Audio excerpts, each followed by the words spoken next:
Malaysians always like to say Singaporeans kiasu, but I tell you honestly, you go and do the custom crossing, right? Malaysia also damn kiasu, and a city is great when rich people also use public transport. And I think I often see that in Singapore. Singapore is a place that you go to make money, and Malaysia is a place that I might think about to go to retire. Wow, this kind of question. These are hard questions. Today we have a special guest in our studio, and that will be the TheWokeSalaryman. Yay, thanks for having us. We're going to do a game that's called Singapore versus Malaysia. This is what we're going to do. In our hand is two flags, right? A Malaysian flag, a Singapore flag. We're going to pick out random question from a box right in front of us. Once we read out the question, we're going to raise the flag. So if you think Singapore is better, raise the Singapore flag. Malaysia better, raise the Malaysian flag. Okay. Maybe we qualify ourselves also. I think like Peter, you're more expert on the Malaysia side of things. Definitely. And then like RuiMing is a Singaporean and he's been based in Singapore since he was born, right? Probably. Yeah, it's true. And then I'm born in Malaysia, but then my mom sent me over to study in Singapore when I was 7 years old, and then I now live in Singapore and I'm based in Singapore. So I'm kind of half-half. It's like Malaysia, Johor, Singapore. That's right. No, nonetheless, it's all for fun. You guys can share with us your ideas and thoughts later.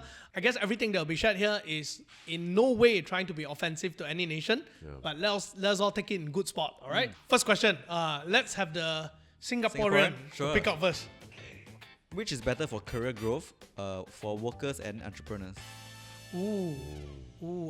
I feel like it's a two question in one. Maybe you can separate it like worker and entrepreneur. So maybe let's start with the worker. 1, 2, 3. Straightforward. I just say the most straightforward. Then currency in Singapore stronger. So to do the same role, usually you will just be earning more in Singapore because the currency is stronger.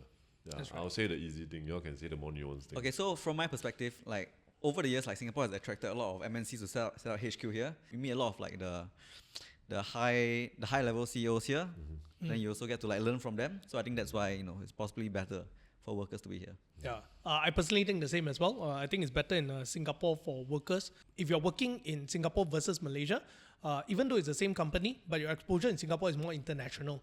Yeah, but when you're in Malaysia, you're more generally the more local side. Definitely depending on the different company as well, right? Some company, their regional hub is Malaysia, but mostly is in Singapore, right? I think also it's about the population. Malaysia has like such a big population compared to like the number of jobs in Malaysia that are offered by MNCs. In Singapore, population is smaller, so there's a high likelihood of you getting an MNC if you are applying for a job in Singapore. And another thing to actually point out is I think Singapore has a more clear career progression compared to Malaysia, because mostly Malaysia is SMEs, right? 90%. And SME, generally your career progression path, most of them, unless you're very big, generally is not that clear. And to stay forever as an employee, you may not achieve a path of being a multi-millionaire. Right. But because the nature of Singapore, the companies there are usually MNCs and highly paid. So to achieve the level of a millionaire by being an employee, the chances are higher. So actually, I think for Singapore, large percentage of the companies are also SMEs. I think it's just that the MNCs over there hire more people. In comparison. I see. All right, let's move on to the next part. Okay. What about entrepreneurship, business? 3, 2, 1. I like to use this example because I think it's something that divides Singapore and Malaysia often, which is the topic of food.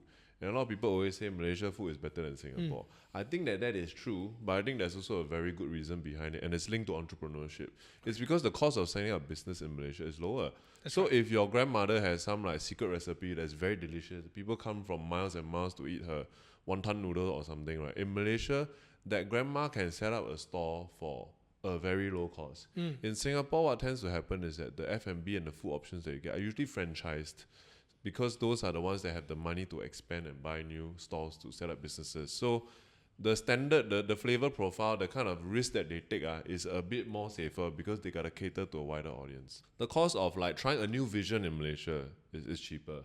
So I think it's a little bit easier to take that kind of risk in Malaysia because it won't burn you as fast, especially if your venture needs, for example, to rent a space. Yeah. To add on to that, I think the part of Malaysia is that when it comes to entrepreneurship, we have less like high-level regulation, very tight regulation. For example, anyone can literally set up a roadside store selling nasi lemak, right? But in Singapore, I think if you do that, you probably end up in end up in the police station already. They'll right? find you quite quickly. lah. Yeah, and Malaysia, like during COVID time, a lot of people start selling food from home, and then eventually it grew into a business. I think related to this thing about entrepreneurship also, Malaysia does have better food, but it's not because there is no cuisine talent in Singapore. The cuisine talent level probably the same, but Singapore also less population. So I think really it's just whether that's expressed to the surface of entrepreneurship, whether we see it come to life as a business or not. I think Malaysia cuisine might take more risk and be more innovative. But that's not because Singapore got no cuisine talent. So I wish let's stop fighting so much about food. I'm sure there's really a full hate- question. I'm sure there's a full question. Yeah, okay, and- maybe I jumped the gun. Yeah, a little and bit anyway, here. like I put Singapore, right? I put Singapore because I think, perhaps for the F&B business side, like it is harder for Singaporean businesses to start, in Singapore. But I do think, when it comes to stuff like grants from the government, having like a very clean and clear corporate structure, easy to file taxes, and maybe if you want to approach like a global business, I think Singapore in some ways like it is easier, right? Because sometimes when companies from overseas, they see like, oh, your HQ in Singapore, they kind of like link it with like a certain level of trust. Although sometimes it is so bad. I remember like last time Terra was based in Singapore. If you're watching this and you see like a Singapore company, they're not always legit. But in general, like the brand trust is there. That's right. Yeah. And also, I guess when it comes to Singapore, the government will kind of set in place like clear regulations for you to what to do and what to not do. I think for Malaysia, maybe things are not as clear. And also, last of all, because I set up business in Singapore and not Malaysia, so I feel like I don't have the authority to say Malaysia business is better. Right. Although I can see like the point of view that possibly. I think I can add on to that. For someone who actually set up business in Malaysia and then visited Singapore for like some of those startup trips, talking to local entrepreneurs in Singapore like yourself and other people, I do realize that while starting a simple business, it's easier in Malaysia because of the lack of strong regulation. Yes. But when it comes to, if let's say you're a startup, if let's say you look for government grants, you're looking at government support, and the idea of how Singaporeans generally, when they start business, they don't look at internal market alone. They always look globally. Yep. Yeah. I think those are the strong part about Singapore. In Malaysia, probably if you look for a grant or something, you'll be a bit clueless. Because even if you go to a government website, you try to look for it, right? You really do not know where to start sometimes. But Singapore's communication of how you're going to apply for certain grants. The transparency. The transparency, like, for example, if you just go to NUS there, block something, I can't remember what's one of those startup place, right? They have a co-working space that's co-organized by government and the university. There's a guy there that tells you exactly what you need to do. It's kind of like the Malaysia Magic, but right in the city center, right in the industrial area itself, right? And then collaboration at university is tighter. So I think on that sense, then I have to say... Very fair point also, yeah. So the irony, right, is that a lot of Singaporeans don't want to start businesses because often like the career path as a worker is like seems a lot more stable, seems a lot clearer. So even though like we are a very good place to set up businesses, a lot of the people setting up business are also like foreigners from overseas. So that's the whole irony of things. I think the entrepreneur culture in Singapore could be a lot stronger, and I think the government also like put a lot of money to try to change that. Yeah, I think. But the thing is this, right? If I'm in Singapore, there's already a good chance of you making a very good living as an employee. So why take the extra risk to set up business? But in Malaysia, on the other hand, is because when you're an employee, chances are you won't be extraordinary in your money-making part. Therefore, taking that risk to start a business becomes almost necessary. So I remember from young, my mom and dad always told me like, go and 打工 first. 打工 means like you just work as a salaryman, but eventually you should also think about starting your own business so you can take a higher margin. But absolutely right. When I started like working in Singapore, the good outcomes of being a good employee actually can be pretty damn good, 8 to 10K a month, then you can have a nice house, maybe even get a car and things like that, if it's dual income family. So the higher outcomes for like the employee side is actually pretty good. So like you're saying, that's a real problem. Then why would I go and bother to take the risk to try entrepreneurship? So I mean, if there are any Singaporeans watching this, I think like my pitch is this: like a lot of Singaporeans want to earn higher income, higher than like their peers around Southeast Asia. One way to do this is to move up the value chain. And when you are an entrepreneur, you are already on the top of the value chain already. So if you really want to continue earning more than your Southeast Asian counterparts, which are gaining the skills that are becoming as good or even better than Singaporeans, One way to just do it is just be an entrepreneur, hire the regional talent, and that's how you can stay on top. That's right. And that's the reason why both of you became woke, right? Yes. Maybe you it's part should check of out it, this yeah. book. Yeah, Crash Course Oh, on thank you, Capitalism yes. and Money. You can find out how their own journey of from salaryman becoming woke and then starting their own business, right? And also more importantly is actually have a true understanding about money and capitalism and how it works. Yeah, so I've been looking forward for this book. Actually, I was waiting for it to come to Malaysia, and then when they came here, they brought Give you some all copies lah, for yeah. us. Yeah. I buy from Popular one also. Yes. Right, So technically. where can they find this book in Malaysia? I think right now it's in Popular and Kino, but I think like other places might be stocking it soon also. Mm. So thanks for the plug. It's really very helpful, and we genuinely think that it will be quite good for anyone starting out because we wrote this from the perspective of trying to help somebody who is just, for example, a fresh grad or just starting in their journey, and they feel like they might be behind. Like if they, for example, don't have rich parents or didn't graduate with very high scores, then how can you cope and manage in this capitalistic world? And there's some of the journeys that we had to go through and realize, and we put that into a book. Yeah. Fantastic. Hopefully So it go and check it helps. out in Popular or Kinokuniya or whatever bookstore that have these. Yeah, thank you. Let's move on to the next question. Yes, Okay. no, that was one Let's have question. Choon. Right. Yeah, Okay, that was a okay. long one, but it was a good one.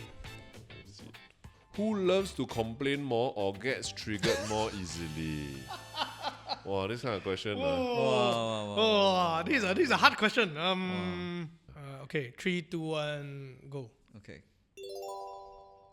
I would say when it comes to petty things, Singaporeans get triggered quite easily. Malaysians are not so triggered by petty things, right? But I think when it comes to certain big issues, Malaysians get triggered more, and the consequence can be larger. For example, when it has to do with certain politics or certain ethnicity issues, Right. yeah, and certain say stands in terms of values and so on. I'm not saying that whether is it right or wrong. Yeah. I'm just saying that the consequence of triggering those things seems a lot more bigger, because in the scale of Singapore, when I see those things getting triggered, it just becomes an entertainment online lah. A lot about the impact lah. Yeah, the impact. It's more towards the impact. Thing. But if it comes to petty things, I have to say this one. Sorry, Singaporeans. Yeah. I think a little bit both sides from my perspective, because, for example, the food thing just drives me crazy. The food thing, I really feel like it's such a waste of time to argue about these things, because we are one region and we should be appreciative that our food all mixed together.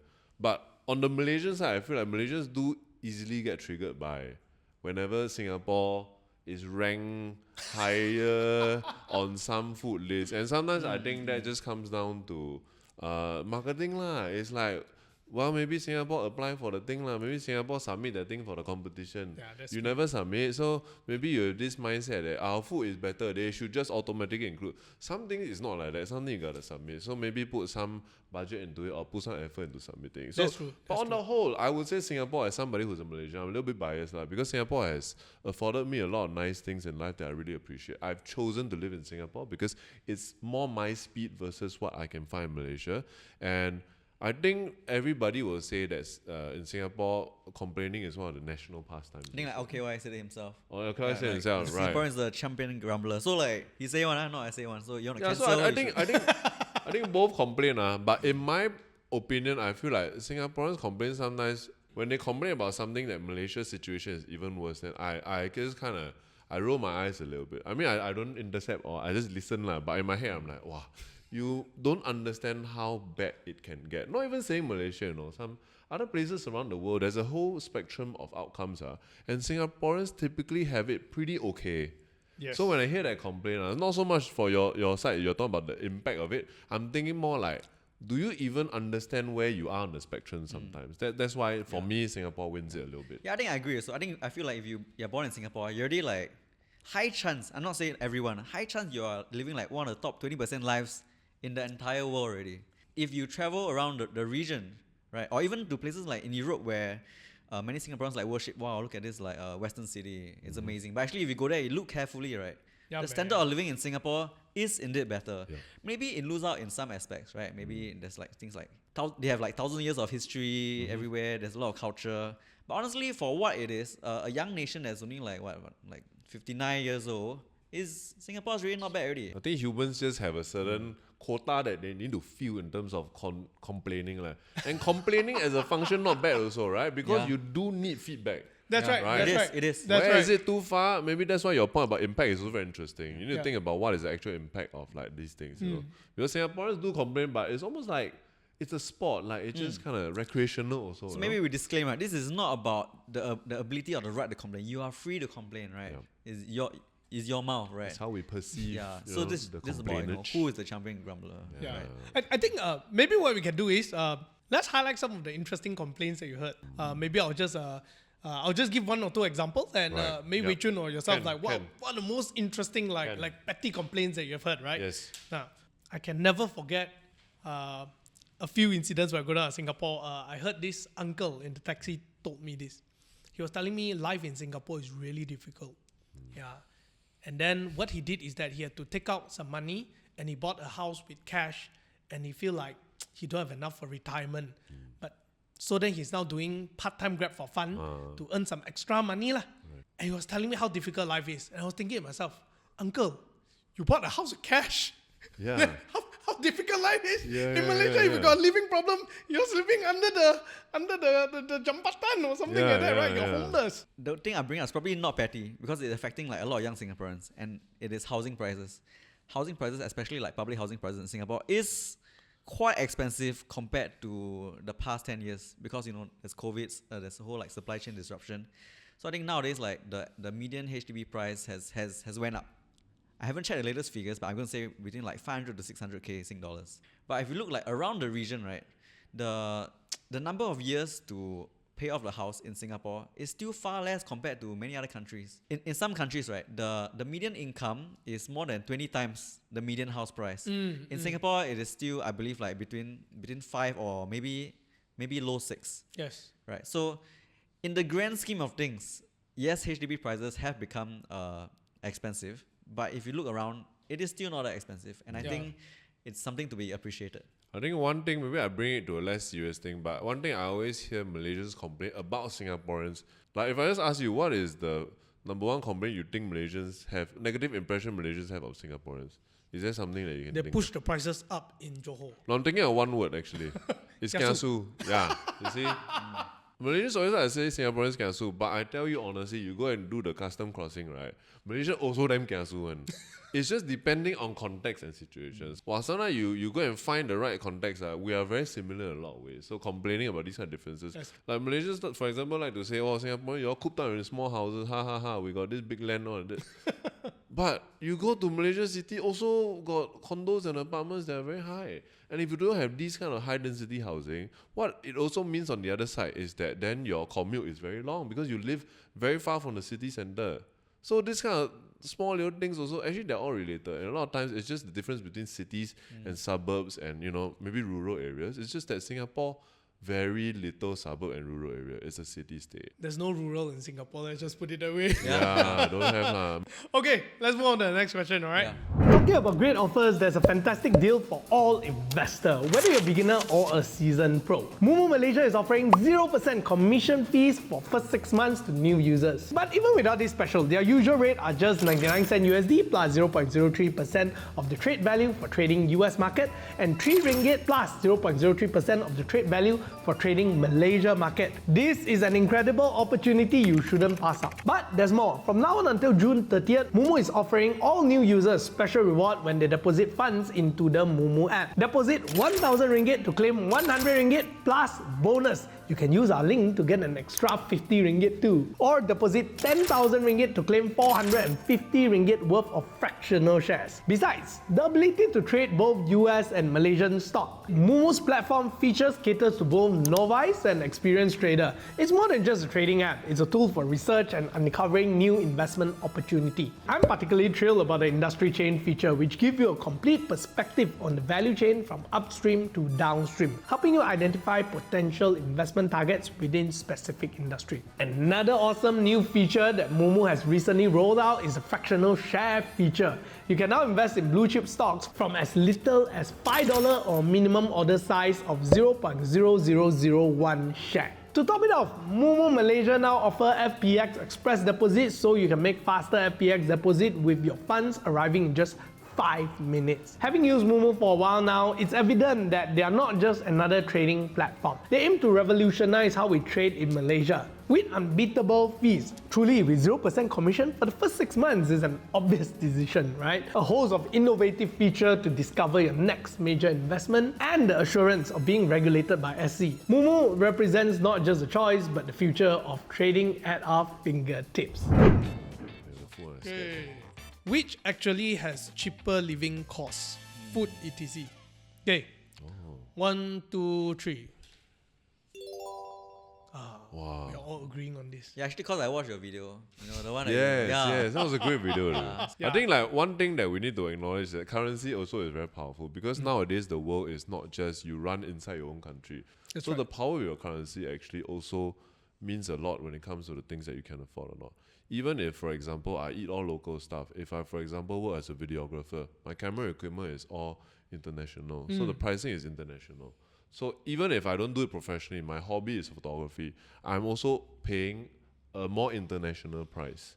So currency just makes it so that even though the living cost in Singapore is higher, I would still say generally speaking, affording things, I would still say I would prefer this. Yeah, that's right. One thing that's so interesting to know is that Singapore strengthened the Sing dollar because we import many stuff, right? So it made our Sing dollar stronger, so the imports will be cheaper for Singaporeans, so they won't feel like the global inflation prices like as much. But I think there is a drawback lah. So even though Singaporeans like to like laugh about their strong Sing dollar, it is affect like the competitiveness of the nation. And if like Sing dollar becomes too expensive, Singapore will not be competitive enough. Then jobs might go out. People choose to spend in Malaysia. Then the economy will be affected. That's right. Also. The comparison between how much you earn versus how much you need to spend. This Uniqlo shirt is 79 ringgit Malaysian. My average salary for a fresh grad is about 3K, right? Or even lesser. Yeah. But if you're in Singapore, it's only 19. And the average salary for a fresh grad in Singapore is still 3,000. iPhone here is about 5,000, 6,000. In Singapore, it's like 1,000 plus. It's affordable to own an iPhone, but in Malaysia, it's actually 2 months worth of your salary. I still remember going to Singapore, everyone tell me the price is so much more expensive. But you can still easily get a like kway chap or something like that for about $3. There are options. Yeah, there are still options. You just need to go a little bit further, $3. But Malaysia, wonton min alone in a hawker store is 9 ringgit. Imagine if you're in Singapore and then you're eating a 9 ringgit kway chap. That's like atas food straight away, right? Yeah, Malaysia is like, oh, normal no. Yeah, I think Singapore got like a wider range of options. You really, right. if you want to go and blow like $30 on a cafe food, yeah, you can. But if you want to spend like relatively like less money in the hawker center, you also can. That's I right. also do think that Malaysia also has a wider variation of like choices that you can make in how you spend money and how you want to live.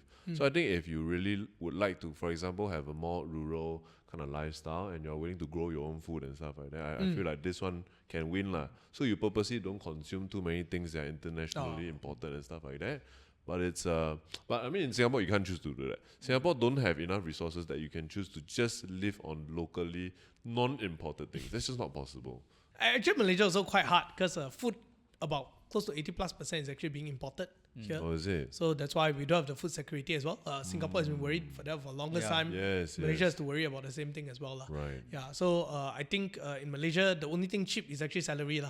So that's the part that adds up to make it cheaper. And now it sounds sad. Okay, let's move on. Ready? Yes. Which has better transportation? Oh, yo. Better transportation. Yeah. 3, One. 2, 1. One. I think this one everybody says Singapore. Singapore lah. Yeah, it's very clear. So I was quite struck because we stayed in KL this time round when we came. We stayed in the KL city, right? Bukit Bintang. Quite central. There's a whole bunch of shopping. We stayed at Fahrenheit 88, and the jam is ridiculous. It's like literally to walk is like 5 minutes, right? Then our friend was sending us back. We were there for 45 minutes because of the congestion. And I saw that there was a bus called KL Go or something. And she was telling us about that. And KL Go is free. And I was looking at the routes that KL Go or Go KL bus was coming. It seems pretty good. But just the fact that there's no dedicated lane for the bus, so that no cars can go, makes that whole thing completely pointless already. Because the bus also is jamming with everything. So in Singapore, they think about these things not just by providing the infrastructure, but the legislation and the enforcement makes it so that you really cannot mess around and drive on the bus lane So it's all these things at these levels. Like I was not RuiMing about it. I think like everything is 3 levels. First is cultural. People here want to use it. That's the first one. Second one is like from the top down legislative. The legislative supports this kind of action. And third one is enforcement. Even if you do the thing, a lot of time in Malaysia, the problem is the enforcement. I feel it's not quite there. So if people, if there was a bus lane, people drive on the bus lane, nothing happened. Then they'll just drive on the bus lane. Yeah, but I think of course to achieve good public transportation, you also need like some hard policies in place. And maybe sometimes it might be very unpopular. Yeah. For example, in Singapore, like COE is a very, very unpopular policy, right? To charge people like 6 digits for their cars. COE is the certificate of entitlement. Yeah, certificate of entitlement. So you have to pay for like a certificate to own your car, right? So like the total cost of car can easily rack up to 6 digits. So sometimes it takes like very unpopular decisions that will hurt the people who are able to afford cars, so that everyone else can have like a better time. a better, like less congested. Very often when you're in the car and you complain about other traffic, right, you don't realize that you're a part of the problem. Yeah, you are also there. It's Yeah. like the Spider-Man, Exactly. Point. Like I think in a society where like everyone drives, like everyone loses because it's just traffic jams everywhere for hours and hours. But I think compared to other Southeast Asian cities, I think Malaysia's jams are actually quite mild already. Quite mild, Actually, yes. yeah. Quite mild. I've been to like Jakarta, Manila, Bangkok. I think. Which is worse? Yeah. I don't want to compare, who is worse or whatever. Yeah. I mean, they're almost proud of it. They'll say, "Welcome to Jakarta." When you arrive an hour late for an appointment, it's big. It's big into the culture we learn. When we were in Jakarta, they're telling us that this is part of the culture. Yeah. Oh, That wow. don't expect people to arrive early. Right. What enables Singapore to have a good public transport system is actually like the same government for the last few decades, because they can like follow through with the projects. So sometimes when you change government here and there, like it's like someone you take over someone's project work, like I don't want to continue. I think for like a city to suddenly build like a mass rapid transit, like a subway or what, it's very difficult because there's a lot of opportunity cost. So Singapore has had like the privilege of having it built like right from the start in the early days. I think Singapore, this part they did very, very well. In Singapore, at the moment you go there, you stand on the street, you look at the building, you want to get there, you can see a very clear path of pedestrian walk, where to cross and how to get there. There's appropriate amount of shades and so on. Malaysia, you see the building there, you'll be looking at the road and you'll be wondering, how on earth do I cross this big road to go over?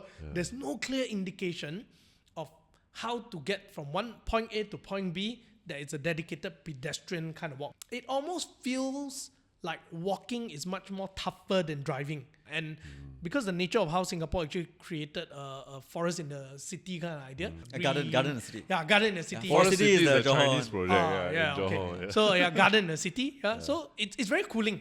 Like I was in Singapore just last year that time, right? I was just telling my friend, I said, I feel like Singapore is actually cooler than KL.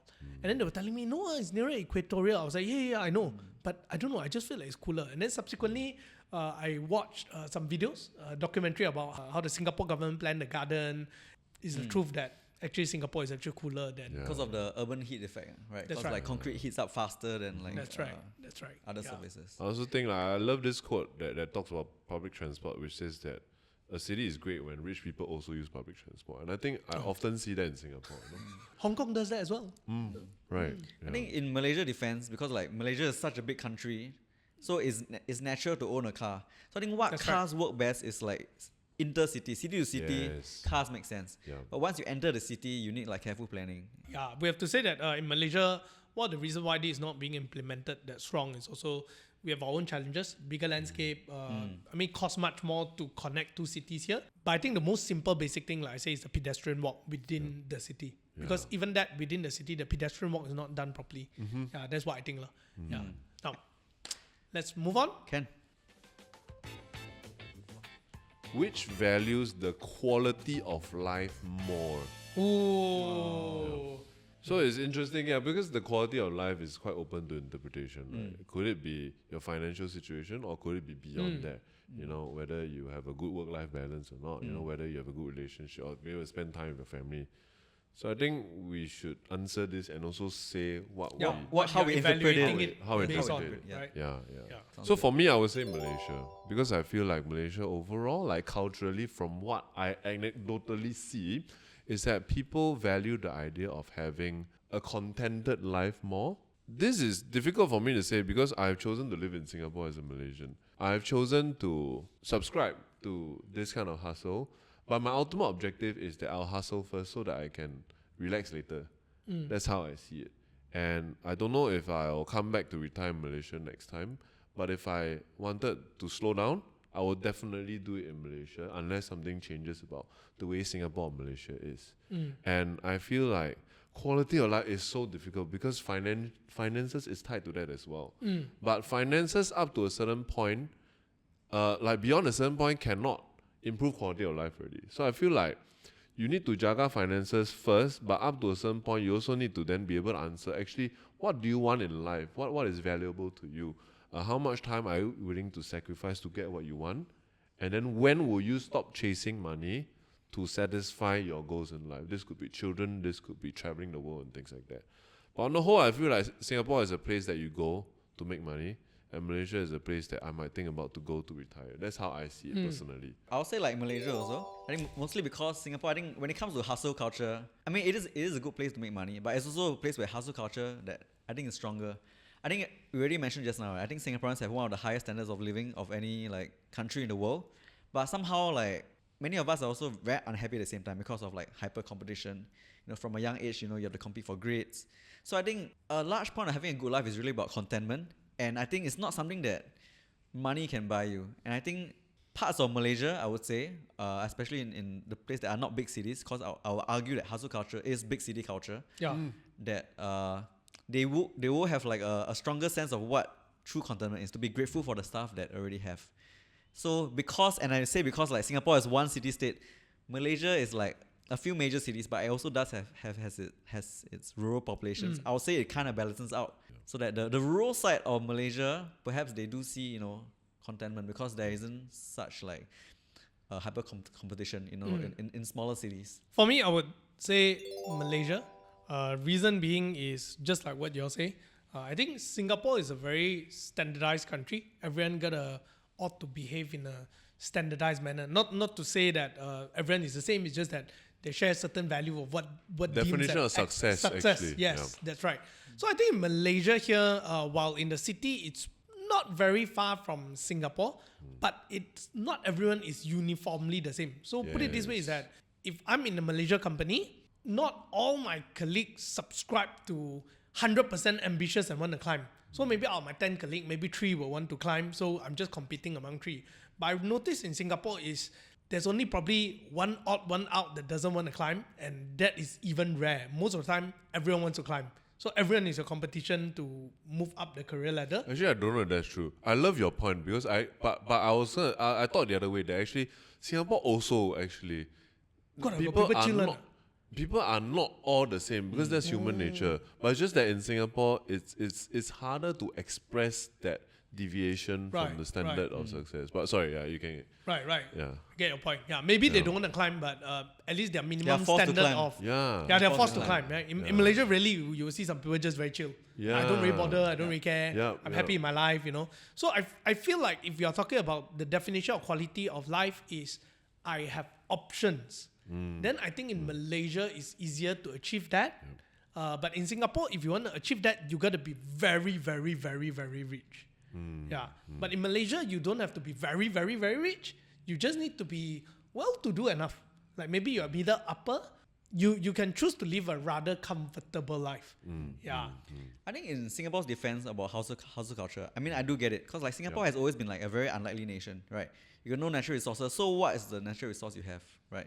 You try to make money, right? You be productive. That is, in fact, the resource. And that requires you to hustle, to always stay competitive, be ahead of the world. And I think that's what Singapore needs. Yeah, it's not exactly like Singapore's fault also. It's just a factor of what it is. It has to be like that. If Singapore was like a bigger country, maybe we have options, right? But because it's a small country, it's really hard to have options within the country. As a Singaporean, even if you're median income, you can go to Southeast Asia, you can have a good life. But if you want to stay within the country, then it's going to be a lot more challenging. So I would say for every Singaporean, if you want to kind of have more options early, it needs a slight rewiring, right? You have to go beyond Singapore to find that happy place. If you manage to rewire yourself, being like in Wei Chun's position is fantastic because you can kind of like earn Sing dollar while choose to live in Malaysia or even Bali or anywhere else in the world. I think Singaporeans can also. It's just that I find a lot of times Singaporeans don't want to leave. For good reason too, because your family is all there and stuff. That's right. But the option honestly is there. You That's think right. about it the other way around. It's much harder for a Malaysian Oh. that aspires to go to Singapore to become a PR there. That's But right. if you're Singaporean with the strength of your currency, even if you're say median income, you can choose to go to other places actually. Yeah. Yeah. Even if I want to go Thailand also, it's not like Thailand you also live a can, great yeah. life using Yeah. Malaysian ringgit. To extend that a little bit, if like a Singaporean want to migrate to, let's say, like Australia to have like a more slow-paced life there, the Malaysian will often have to come to Singapore first, then make the leap to like Australia, US, That's right. UK. It'll be way harder lah. Because dollar already mati. Yeah. Yeah, Singapore go Australia like very easy now. Cheaper. If you are a big city person and you can realize like, actually my life is not bad already, and you can opt out of the hustle culture, Right. I do think your quality of life is already very good compared to a lot of people living in rural areas. I read a book once, like they compare like the rural poor versus the urban poor. The urban poor will still have better opportunities. That's why it's saying the rewiring, lah, right? Actually, you just change your expectations. Sometimes you can already have a better quality of life. Yeah. Actually, Right. yes. Because a lot of it is like competition with other people. Yeah, right? If you mental can look health, past that, but obviously it's not easy. You need to be Buddha or something. It's gonna be tough, lah. It's gonna be tough. But I guess that's something that we all need to learn. And I think it gets more important today with today's society, lah. Yeah. Yeah. Go and check out this book. Yes. As a wrap up, can you just share with our audience what is one reason that they should buy this book and check it out for yourself and yourself? Yeah, two Right. different reasons. I think for me, like, we had to start our page on social media because that's where we spend a lot of our time. But sometimes on social media, when you read scattered bits of information here and there, you don't understand the full context. And if you're somebody who reads our content and you like it also like to be contextually placed and ordered in a way that is in a journey that makes sense, right? I think that this book will be great for you because RuiMing wrote the chapters of this book in a way that is really charged towards like the perspective of like solving today's problems for the disillusioned youth. We can put it like that. So it's really ordered very like carefully. The first one will tell you first, the world is unfair, understand it. Then the next one will be like, okay, now that you understand why money is important, how do we go about making that money? Third one is now that you have some money, how do you invest it? How do you grow it? So it is really ordered in that way, and I think it will help like young people. What's that phrase called? Like no head, no tail, right? Sometimes when you read on social media, Yes. it's like no head, no tail. So this gives you the tail to the head. Yeah. So it kind of makes sense. I think for me, like we wrote this book to kind of like target like the angry youth, and I have been an angry youth before. If you read the chapters, right, you find out like I'm a super angry kid when I was 25 years old, and of course, sometimes being bitter at society and thinking that society is unfair, which it is, sometimes people can't get over that resentment. And I think when you do that, you do a lot of damage to yourself. You do a lot of like useless things to distract yourself. So I think what we have done with this book is that we tried to compress like the learning journey of getting over bitterness and knowing what to do into one book that you can probably finish within 2 or 3 days. Yeah, it's not a difficult read, lah. Yeah. It's a fun read, yeah, and I think that this book really aligns with my personal value of how I view the world as well. That's why I'm quite excited about it, and I will encourage you guys to pick it up. Now, I hope you enjoyed today's episode. If you have any comment about Malaysia versus Singapore, I bet some of you actually disagree with us as well. have. Yeah, Confirm firstly, have. we don't mean to offend any of you guys, yeah, but if you have anything to share with us and your personal thoughts of it, do write down in the comment below. So thank you very much for coming. Thanks for We'll having us. Thanks, see Peter. you guys. Thank you so Thank much, you. everybody.